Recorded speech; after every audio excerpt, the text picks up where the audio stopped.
Nè đây, tụi tao trốn lên từ. Đây là của tụi chị à? Có tụi chị chạy vô mua có tua nó.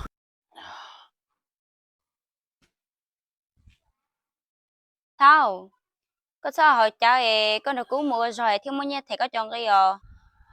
Có cả chuyện mua rồi. Ý chẳng anh nhỉ cho cô vô cháu hầu. Thao, ơi lúc này tiêu rồi nhé, con được cứu mua thế tao nhân tao mà. Cô hai có chuyện mua bón cho em luôn bây giờ. Cả chuyện mua rồi. Ý chẳng anh nhỉ cho cô vô cháu.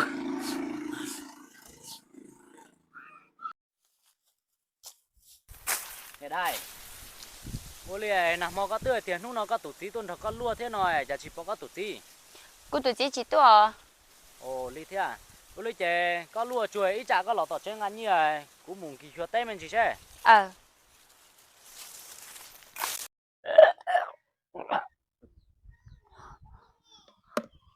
À, cháu tôi sẽ tả thế à? Bỏ không đào đua từ là cô chả to ta chỉ tông gà nhiều là cô vô cháu thế à?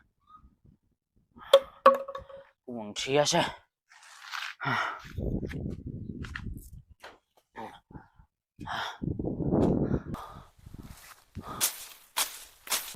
Bao lâu?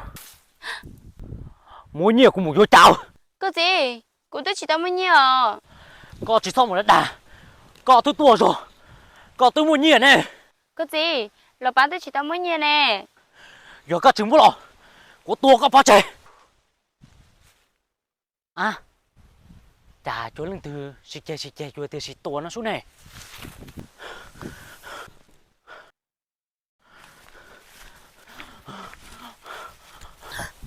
Cái gì? Thôi cơ mà. Tao cho. Nè đây, tụi tao chúa lên từ.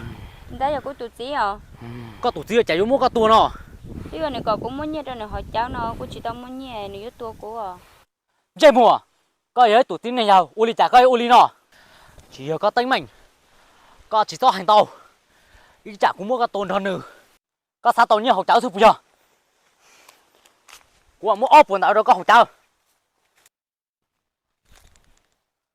Ha. Lý co thế lý ho. Bao lâu? Ý chả còn dọn trong ngắn nhiều của học cháu nữa. Ôi lý chài. Có yếu tới tụi tí nhau nổi, có yếu rồi nhau tàu nó.